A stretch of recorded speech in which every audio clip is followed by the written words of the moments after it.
नबी इस्लाम ने साहबा से कहा, जानते हो मुफलिस कौन है? साहबा किराम ने कहा, या रसूलल्लाह, हम तो मुफलिस उसी को समझते हैं जिसके पास दुनिया का माल ना हो।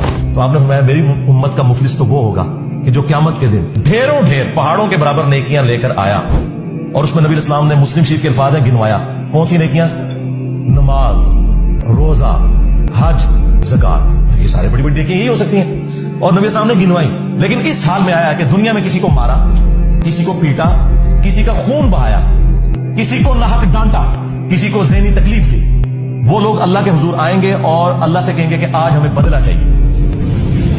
अल्लाह ताला फरमाएगा, आज तो करेंसी जो है वो नेकियां, जाओ फिर इतनी नेकियां ले लो इससे, यानी जितनी बड़ी तकलीफ उसने पहुंचाई होगी उसके इक्विवेलेंट उसके नामा माल से नेकियां निकाली जाएंगी।